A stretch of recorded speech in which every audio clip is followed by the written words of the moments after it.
Welcome. আমি doctor Sadikul Islam Talukdar. আমি এখন এই টিউটোরিয়াল ক্লাস নিব ফোর্থ ইয়ার ছাত্রদের জন্য।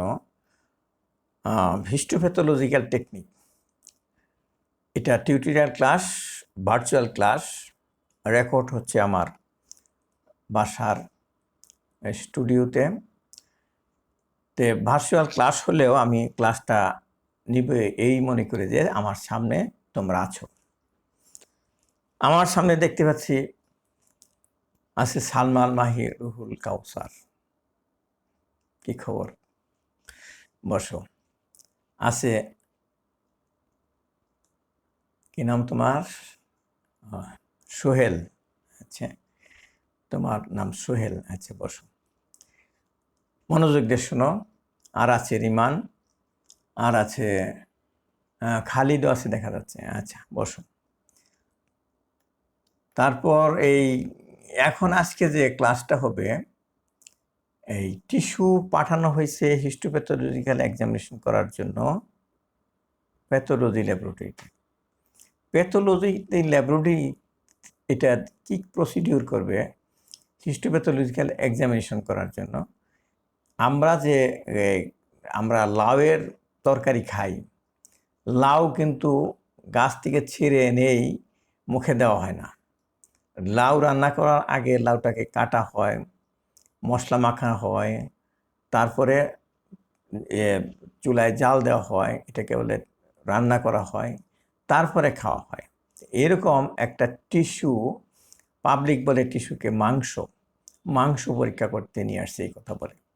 তাহলে এই মাংস পরীক্ষা করতে গেলে কি করতে হয়, কিভাবে প্রসেসটা করতে হয়, সেইটা নিয়েই আজকের টিউটোরিয়াল ক্লাসে আলোচনা করব। আমি ডাক্তার সাদিকুল ইসলাম তালুকদার, প্রাক্তন সহযোগী অধ্যাপক ও বিভাগীয় প্রধান, ময়মনসিংহ মেডিকেল কলেজ। তার আগে বিভাগীয় প্রধান ছিলাম কিশোরগঞ্জের শহীদ সৈয়দ নজরুল ইসলাম মেডিকেল কলেজ।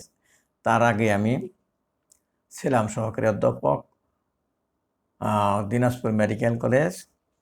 এর আগে ছিলাম আমি ময়মনসিংহ মেডিকেল কলেজে। ময়মনসিংহ মেডিকেল কলেজে আমার চাকরি জীবন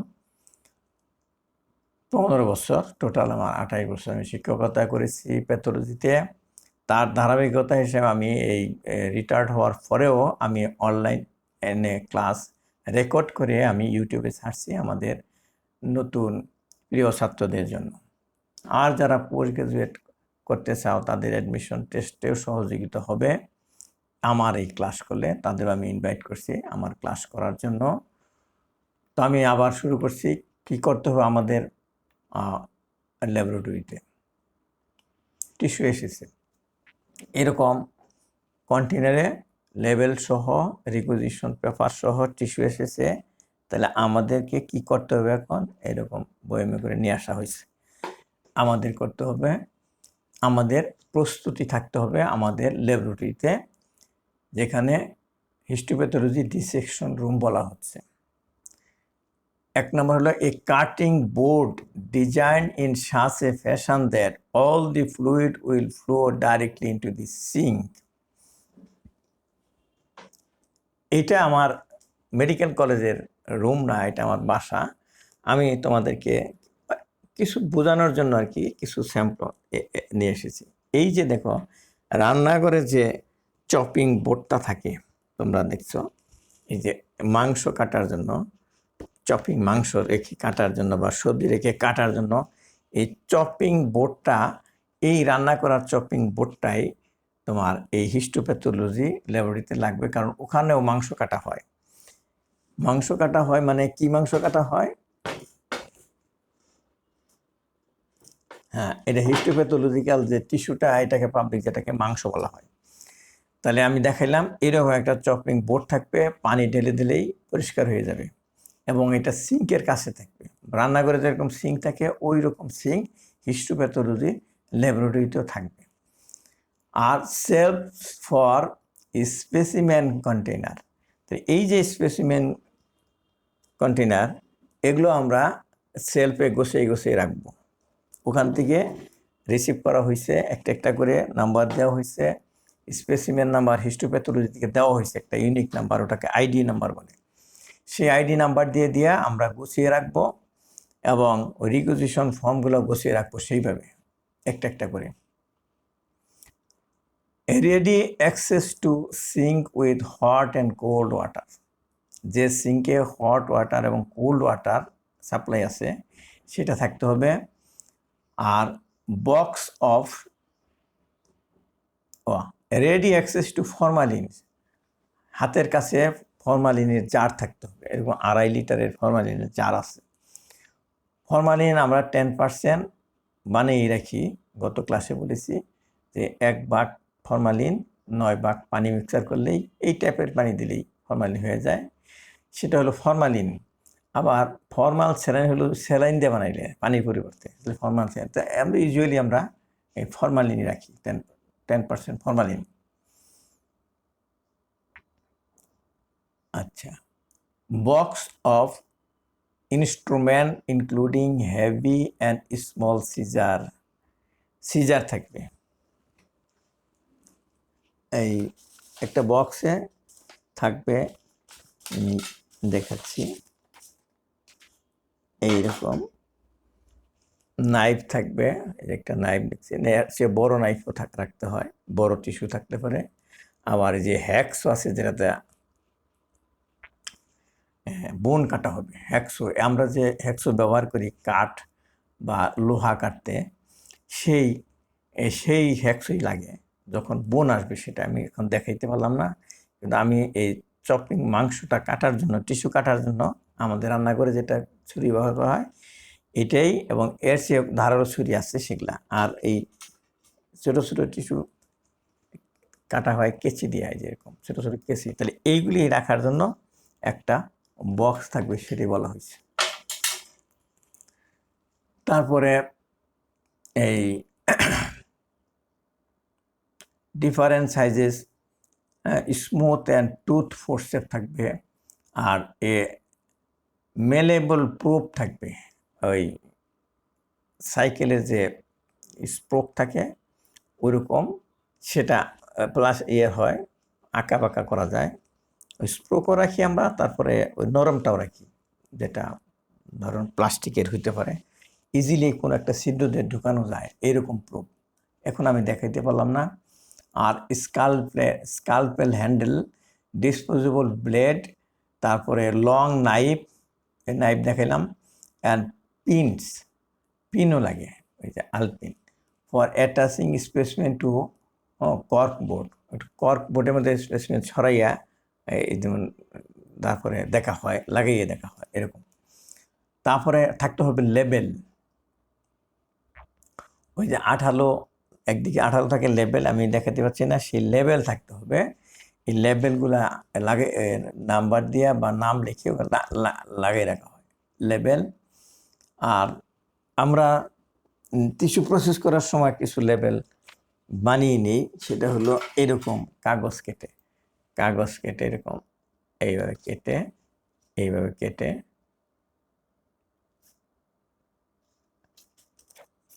এইভাবে কেটে বানিয়ে নিই। এই জন্য কেচি লাগে এবং কাগজ লাগে, সাদা কাগজ। তো এরকম লেবেল। তারপরে আর লেবেল, ছাপানো লেবেলও থাকে।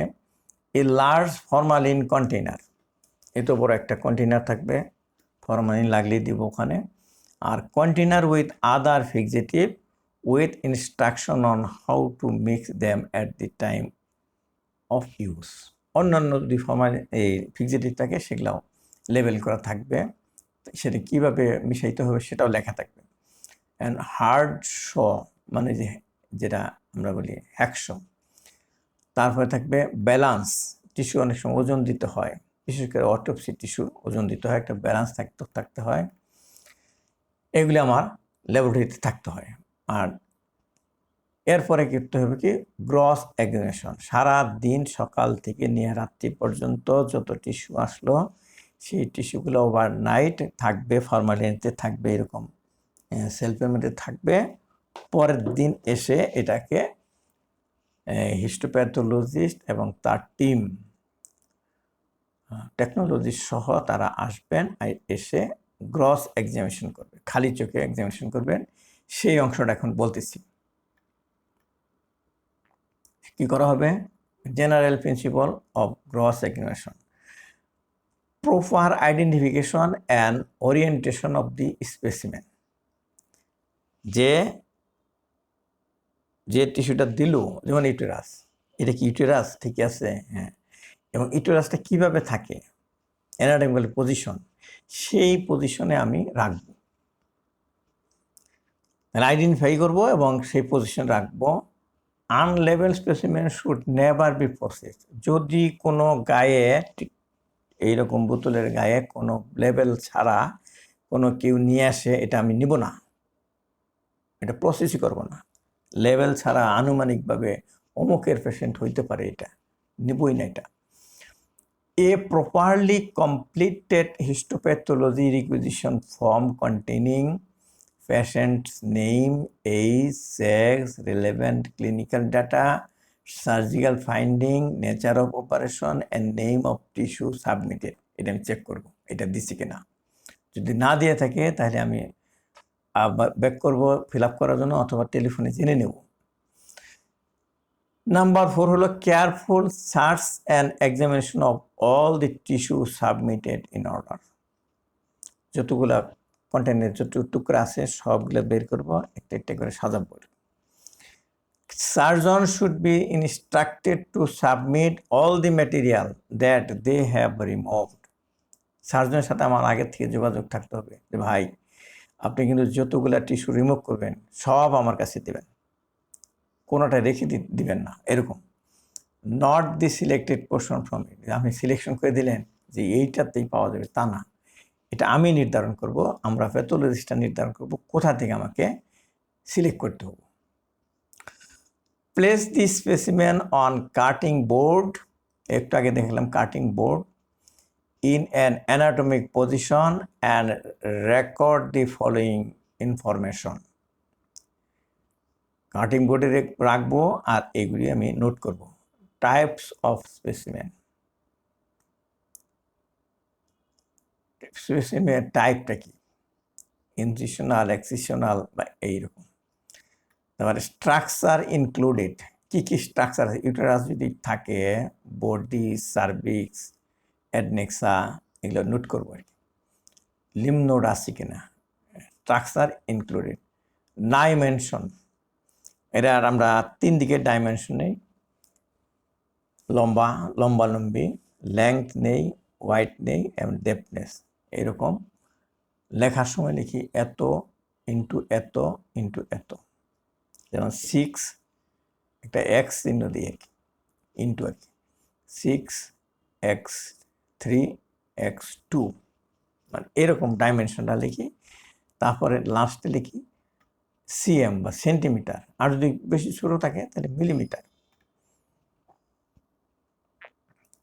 ওয়েট সব ক্ষেত্রে নেওয়া হয় না, কিছু কিছু সিলেক্টেড করে ওয়েট নেওয়া হয়। শেপ, এটা কী শেপে ছিল, ওভাল না রাউন্ড বা ইরেগুলার, এরকম। কালার, এটা কালার কী ছিল, পেল ছিল না পিঙ্ক ছিল, হ্যাঁ, এই ধরনের। আর হলো কনসিস্টেন্সি, এটা সফট ছিল, হ্যাঁ, নেক্রোটিক ছিল, সফট ছিল, নেক্রোটিক ছিল না সলিড ছিল না হার্ড ছিল, এরকম। Surgical margin, whether included or not involve by tumour.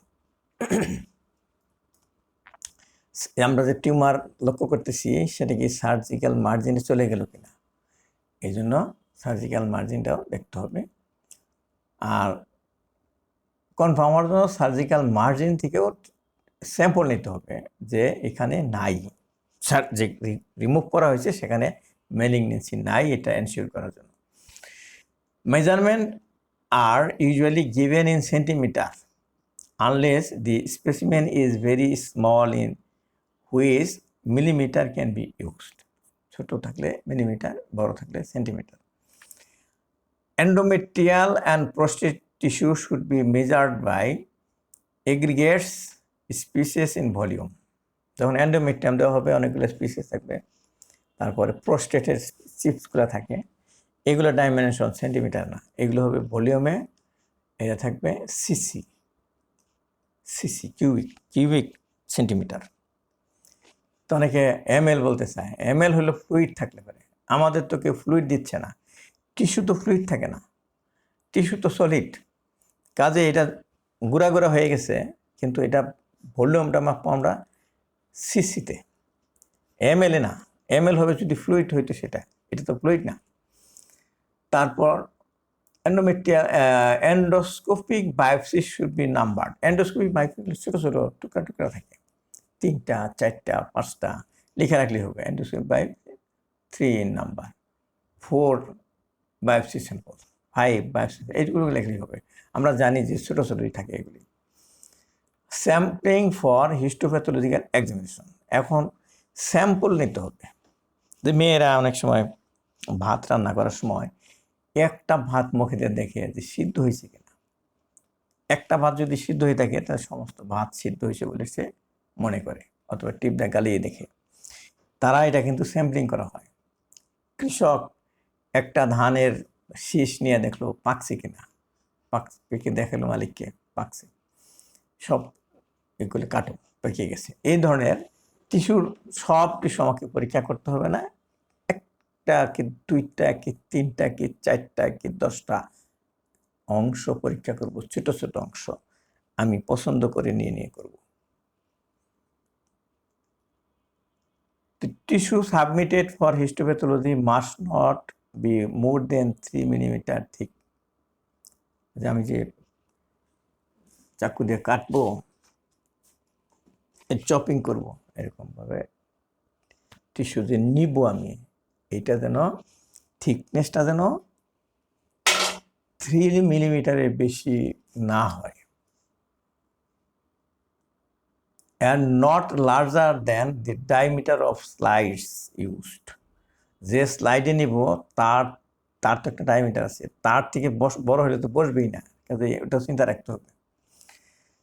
Most specimen from solid tissue are cut in the form of pitches measuring 10 to 15 millimeter. বেশিরভাগ ক্ষেত্রেই 10 মিলিমিটার করে কাটা হয়, বা 12 মিলিমিটার বা 13 বা ম্যাক্সিমাম 15 মিলিমিটার লম্বা করে কাটা হয়,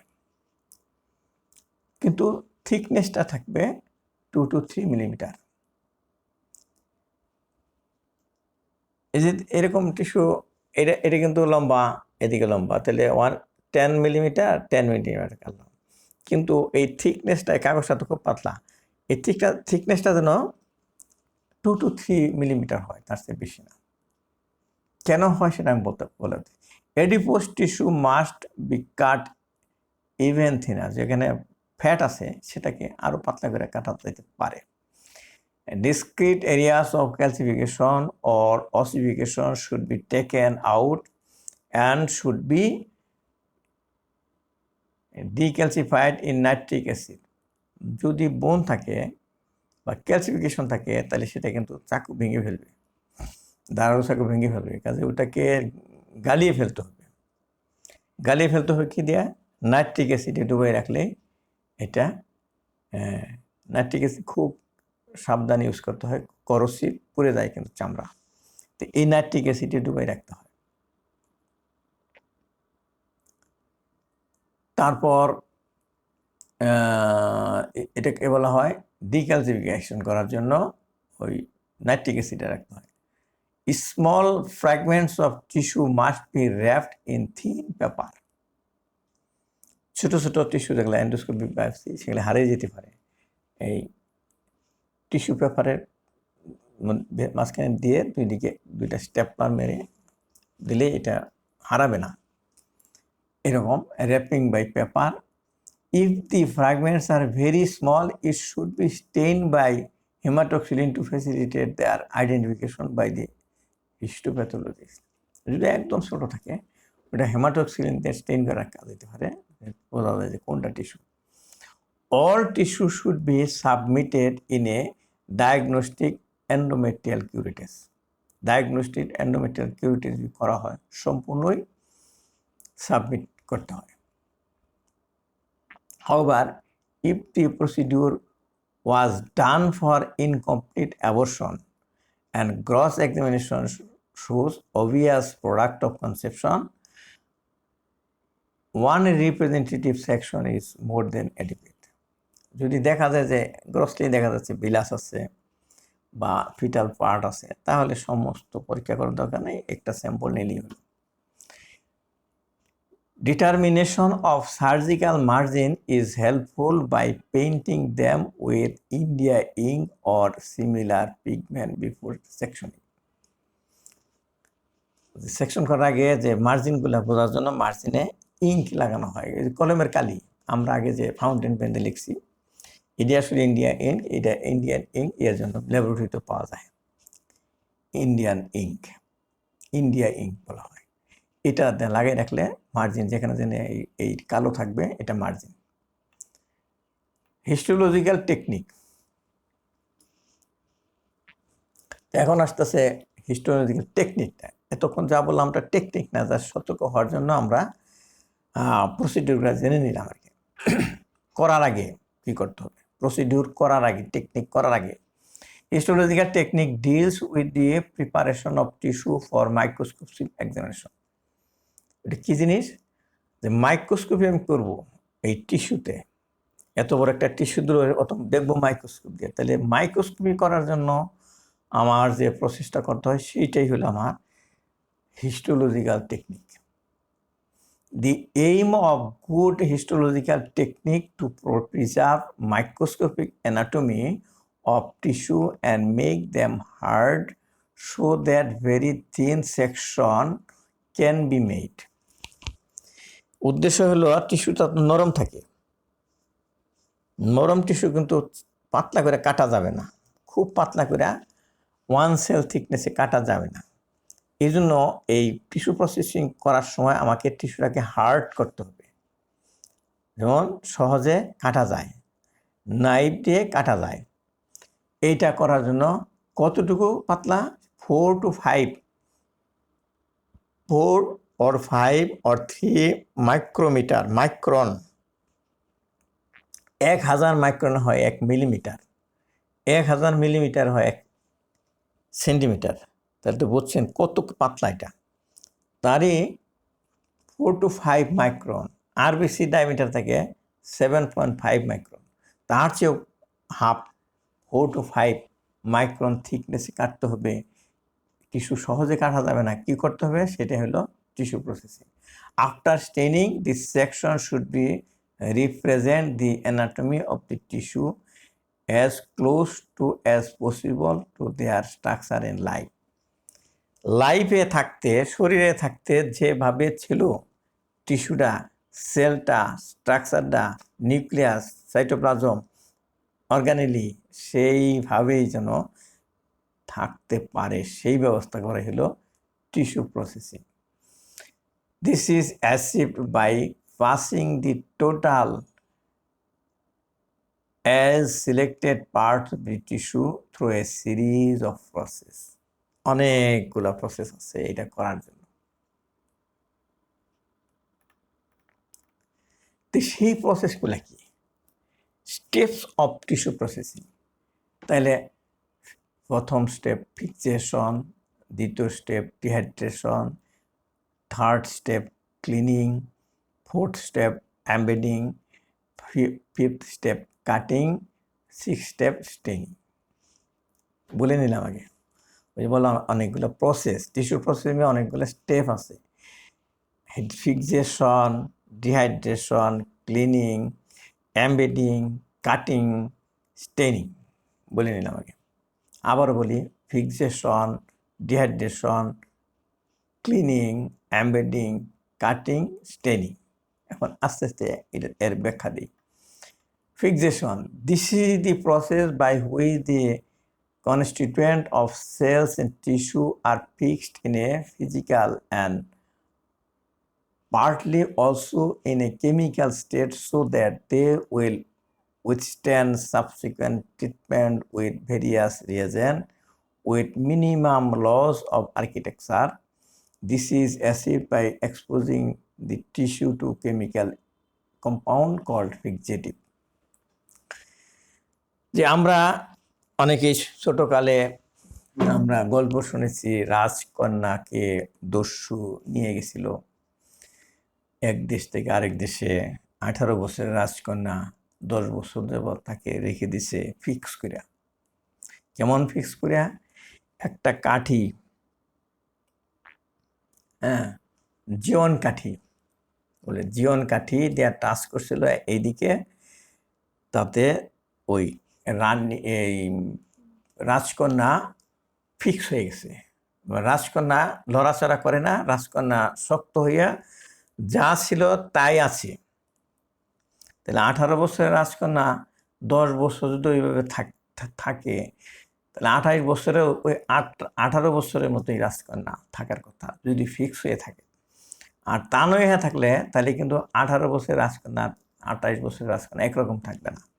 তো সেই আমরা সিনেমায় দেখছি বা গল্পে দেখছি যে এরকম নায়ক এসে সেটা উদ্ধার করার জন্য গেল, এই 10 বছর পরে সেখান থেকে ওই দেশের দুষ্ট রাজার সাথে যুদ্ধ করে সেই জীবন কাঠিটা হাতে নিয়ে রাজকন্যাকে টাচ করলো, জীবন কাঠি। তারপরে সে রাজকন্যা ওখান থেকে হেঁটে হেঁটে নায়কের দিকে আসলো। এই যে সে যে আসলো, এই 18 বছরের এই রাজকন্যার মতো হয়ে আসলো, এটাকে বলা হচ্ছে এই ফিক্সেশন।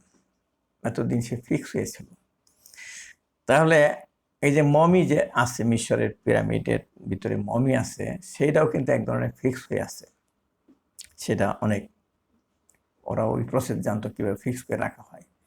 তাহলে তোমরাদের মধ্যে আমি একটু যোগ করে বলতেছি, তুমি চাও যে তোমার এই বয়সটা এই অবস্থা যা আসো তাই থাকতে চাই, তাহলে তোমাকে 10% ফরমালিন বা এই যে ফিক্সিটিভিতে ডুবতে থাকো, যতদিন থাকতে চাও এইভাবে থাকবে। কিন্তু তা না থাকলে এই আমাদের মতো এরকম দাড়ি চুল পেকে যাবে, বৃদ্ধ হয়ে যাবে একদম। তো এটাই হলো ফিক্স। তাহলে বলতে পারো ফিক্সিটিভ দিয়ে রাখলে কতদিন ভালো থাকবে? ওই আর্কিটেকচার ঠিকই থাকবে, মোটামুটি ঠিক কাজ, মানে লাইফে যেরকম সেরকম। এটা কোথাও বলা নাই অনেক দিন, 20 বছর, হ্যাঁ 20 বছর, 50 বছর, হ্যাঁ 50 বছর, 100 বছর, হ্যাঁ 100, যতদিন ফরমালিন থাকবে বা ফিক্সিটি হবে ততদিন এই ফিক্স থাকবে। আমার লাইফেই দেখছি, আমার ল্যাবরেটরিতে 1 বছর আগে জুলাই মাসে একটা অপারেশন হয়েছিল। তারা অপারেশন করে তাকে বায়োপসি করার জন্য দিছিল, সে বুঝে নেই, সে বাড়িতে নিয়ে শিকায় তুলে রাখছে। 1 বছর পরে যখন ক্যান্সার সরাই আসছে, ডাক্তারের কাছে বললে আমার বায়োপসি রিপোর্টটা দেন। ওই বায়োপসি রিপোর্ট কি? আমি যেটা পরীক্ষা করতেছিলাম সেটা আমাদের শিকায় তুলে রাখছি, সত্য কথা বলতেছি। সেটা তাকে ধমক দেওয়ার পরে সে পরীক্ষা করতে আনছে, আমি কোনো রকম অসুবিধায় পড়লাম না, ফিক্স হয়ে আছে, তার নিউক্লিয়াস দেখা যাচ্ছে, সাইটোপ্লাজম দেখা যাচ্ছে, ক্যান্সারের মতোই ক্যান্সার দেখা যাচ্ছে। তা আমি এরকম হিস্ট্রি আছে আমার লাইফে। 1 বছর পরে পরীক্ষা করছি, তাতে বোঝা যাচ্ছে যে শত শত বছর এরকম থাকতে পারে ফরমালিনে। Mechanism of action of fixative. Fixative কীভাবে কাজ করে? Most fixative act by denaturing or precipitating protein which then form a sponge or meshwork tending to hold the other constituent. Formalin বা অন্যান্য ফিক্সিটিভ তারা কি করে? ওই ডিনেচার করে দেয়। সেলের মধ্যে যে প্রোটিন আছে, এনজাইমেটিক প্রোটিন বা স্ট্রাকচারাল প্রোটিন, এটাকে ডিনেচার করে। ডিনেচার প্রোটিন কিন্তু এনজাইমে কাজ করতে পারে না, তারা একটা মেশওয়ার্ক তৈরি করে, ওই মেশওয়ার্কের মধ্যে অন্যান্য স্ট্রাকচার আগের মতোই বসে থাকে। Good fixative is most important factor in the production of satisfactory result in histopathology. Good fixative যদি ভালো না হয় তাহলে স্লাইড ভালো হবে না। Following factors are important: fresh tissue, proper penetration of tissue by fixative. Fresh tissue বলা হচ্ছিল কেন? দেখা গেল অপারেশন করে রেখে দিছে, ফরমালিন দিতে দেরি করছে, এটা ফ্রেশ না, পার্শিয়ালি অটোলাইজড হয়ে গেছে। এমন বলা হচ্ছে যে ফ্রেশ টিস্যুটা ফরমালিন রাখতে হবে সেটা। আর প্রপার পেনিট্রেশন, ফরমালিন যেন ভিতরে ভিতরে প্রবেশ করে, সে প্রবেশ করে কখন? ওই সেটা পরে আমি আসতেছি কীভাবে প্রবেশ করে। কারেক্ট চয়েস অফ ফিক্সিটিভ, কোন পরীক্ষার জন্য, কোন ধরনের পরীক্ষার জন্য কি ফিক্সিটিভ ব্যবহার করতে হবে সেটা আমাকে চয়েস করতে হবে।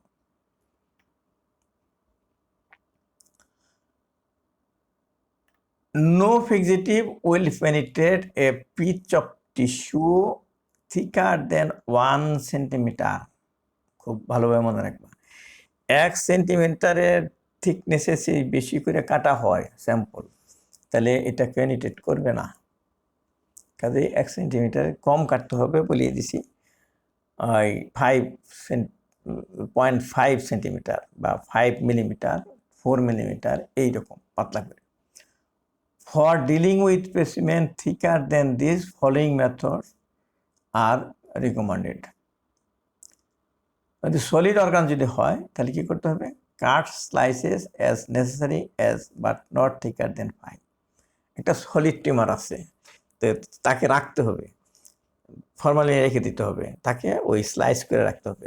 পাউরুটি যেভাবে স্লাইস করা হয়, কেক যেভাবে স্লাইস করা হয়, ওই 5 মাইক্রন। কেক যে তোমরা স্লাইস করো মেয়েরা, তোমরা কতটুকু করে পাতলা করে স্লাইস করো? না, গেস্ট আসছে তোমাদের বাসায়, গেস্ট আসছে, তোমাদের অনেকেই কেক কেটে দিতে হয়। তো তোমার এতদিন তো তোমার আম্মু কেটে দিছে, এখন তো বড় হয়েছ, তোমাকে নিজেরই কাটতে হবে। তোমাকে জানতে হবে কতটুকু পাতলা করে কাটতে হবে। হ্যাঁ, পারবে? পারবে না? আচ্ছা, আমি বলে দিই যে ওই দেখবে যে এই গ্যাসগুলাকে, যদি ছেলে গ্যাস থাকে তাহলে মোটা করে কাটবে, হাঁ করে সে মুখে দেবে। আর যে মেয়ে থাকে তাহলে 2 রকম, যদি লিপস্টিক দেওয়া থাকে তাহলে বেশি পাতলা করে কাটবে, কারণ তার খেতে যেতে খাওয়ার সময় যেন লিপস্টিক উঠে না যায়, তাহলে আরও পাতলা করে কাটবে। আর যদি লিপস্টিক না দেওয়া থাকে মোটা করে কাটবে ছেলেদের মতো। আর যদি বাচ্চা থাকে সাথে, তারা তো মোটাটা মুখে দিতে পারবে না, তাদের জন্য পাতলা করে কাটবে। কাজেই উদ্দেশ্য নিয়ে তোমাকে কাটতে হবে কেক। এরকমও তোমাকে যখন এই টিস্যু কাটতে হবে, উদ্দেশ্য নিয়ে কাটতে হবে। কেন এত পাতলা করে কাটতে হবে? যে ফরমালিন যাতে ইজিলি ঢুকতে পারে, সেই জন্য 1 সেন্টিমিটার বেশি কাটা যাবে না। ইউজুয়ালি তোমাকে 5 মিলিমিটার করে কাটতে হবে, এবং রেখে দিতে হলে স্লাইস করে রেখে দিতে হবে 5 মিলিমিটার থিকনেস। হলো অর্গান যেটা ভিতরে খোলা আছে, either open or fill with fixative. Open করে ভিতরে ওই ভৈরা দিতে হবে, মানে একটা টিউমার আছে, ফ্লুইড আছে, ওর মধ্যে ফ্লুইডটা বের করে বইরা আবার ফুলে রেখে দিলাম। আবার আছে প্যাক টাইটলি উইথ উল। হ্যাঁ, উল, কটন ভিজিয়ে ফরমালিন ভিতরে ঢুকে রাখলে, soaked in fixative. Large specimen which require dissection, inject fixative along the vessels or bronchi as cage of lung so that it reaches all parts of the organ. এই হলো বুদ্ধি করে কাজটা করতে হবে। Properties of an ideal fixative. একটা ideal fixative কী কী প্রপার্টি থাকে? That prevents autolysis and bacterial decomposition, preserves tissue in their natural state, and fix all component.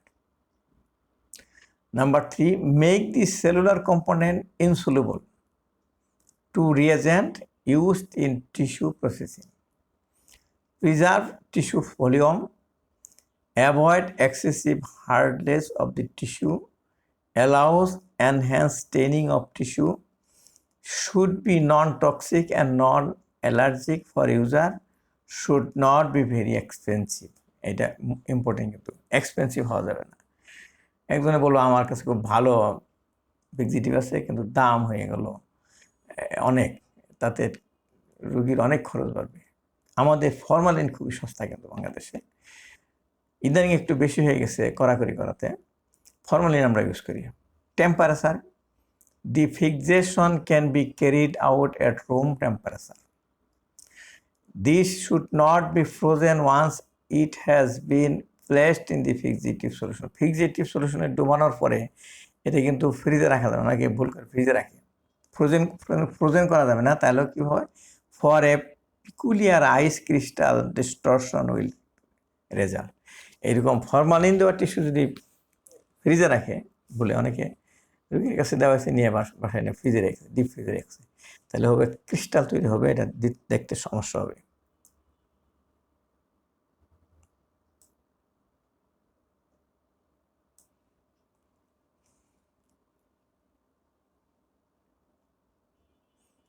speed of fixation. The speed of fixation of most fixative is almost 1 millimeter per hour. এই যে সলিউশনে যে formalin আছে, এই স্লাইসের মধ্যে formalin পার আওয়ারে 1 ঘন্টায় মাত্র প্রবেশ করে 1 মিলিমিটার। কাজে 3 মিলিমিটার থিকনেসেরটাতে দুই দিক থেকে তো আসে, কাজেই কিন্তু 1.5 ঘন্টায় কিন্তু ফিল আপ হয়ে যাবে। 1 মিলিমিটার থিকনেস হলে 1 ঘন্টায় হয়ে যাবে। এদিক থেকে 1 মিলিমিটার, ওদিকে 1 মিলিমিটার। 1 মিলিমিটার হলে 1 ঘন্টা, আধা ঘন্টায় হয়ে যাবে এরকম, কারণ দুই দিক থেকেই তো ফরমালিন ঢুকবে। আচ্ছা, এই যে এই হিসাবটা আমার, 1 millimeter per hour. Therefore, a fixation time of several hours is needed for most specimen. Amount of fixative fluid. This should be approximately 10 to 20 times the volume of specimen. যে আমি যে ইয়েতে রাখবো টিস্যুটা নিয়ে, এটা হলো প্রসেসিং বোতল। এই বোতলে আমি ওই 1 centimetre by 1 centimetre by 0.5 centimetre বা 3 মিলিমিটার থিকনেসে একটা টিস্যু রাখছি, ভার্চুয়ালি ধরে রাখছি, এর মধ্যে রাখলাম। কিন্তু এর মধ্যে যে টিস্যু আছে তার থেকে বলা হচ্ছে 10 to 20 টাইমস ভলিউমে ফরমালিন রাখতে হবে। তো এইটাতে কোনো লেভেল থাকবে না, কিন্তু লেভেল না থাকলে কি হবে, এটাতে আমরা করব কি, এইরকম পেন্সিল দিয়ে, এই যে এটা কিন্তু কাঠ পেন্সিল বা কার্বন পেন্সিল, তাই না? এই পেন্সিল দিয়ে আমি এইভাবে নাম্বার দেবো। এই যে লিখলাম 225, এটা হলো আইডি নাম্বার লিখলাম। এই পেন্সিল দিয়ে নাম্বারটা লিখলে আর কাগজ লিখলে, এই সিম্পলেই আমার কাগজ, এই পেপার, সাদা কাগজ কেটে লেবেল বানিয়েছি, যে এরকম লেবেল বানিয়ে নাম্বার দিয়েই রাখি আমরা আগেই। এর ভিতরে দিলাম এই যে, আর দিলাম টিস্যু। এর অর্থ হলো যে এই নাম্বারটা হলো, ওই টিস্যুটা হলো এই নাম্বারের টিস্যু। একটা থাকতে পারে, দুইটা থাকতে পারে, তিনটা থাকতে পারে, এরকম। তাহলে এইটা বোঝানোর জন্য এই ভিতরে একটা ওই যে লেবেল নাম্বার দেওয়া হয়েছে, দিতে হবে, কিন্তু কলম দেয় না, কলমের কালি ওই ডিজলভ হয়ে যাবে। দিতে হবে এই পেন্সিলটা দিতে হবে, এই কাঠ পেন্সিল বলি আমরা, বা এটাকে বলা হয় কার্বন পেন্সিল বা গ্রাফাইট পেন্সিল। এটা হলো প্রসেসিং বোতল, এরকম টিস্যু প্রসেসিং বোতল। 10 to 20 টাইমস ভলিউমে দিতে হবে, ফরমালিন দিতে হবে, 10% ফরমালিন। তারপর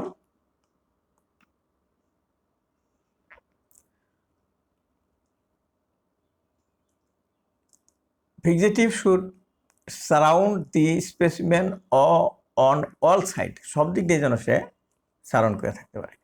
ফ্যাক্টর এফেক্টিং ফিক্সেশন, এই ফিক্সেশনের কিছু ফ্যাক্টর আছে। Size and thickness of tissue, of piece of tissue, thickness বেশি হয় তাহলে দেরিতে হবে, তাহলে এইটা এফেক্ট করবে।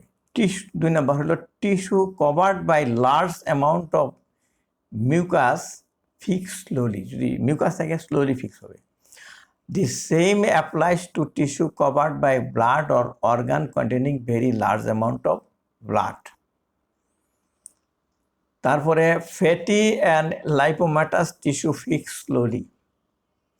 Fixation is accelerated by agitation, একটু মাঝে মাঝে লাড়াছাড়া করলে এরকম ফিক্স তাড়াতাড়ি হবে। Fixation is accelerated by agitation by maintaining temperature around 60 degree. যদি একটু গরম গরম রাখা যায় 60 ডিগ্রি টেম্পারেচার, তাহলে তাড়াতাড়ি ফিক্স হয়। ক্লাসিফিকেশন অফ ফিক্সেটিভ টিস্যু, ফিক্সেটিভের মধ্যে আছে বাফার ফরমালিন, বাফার গ্লুটারেলডিহাইড,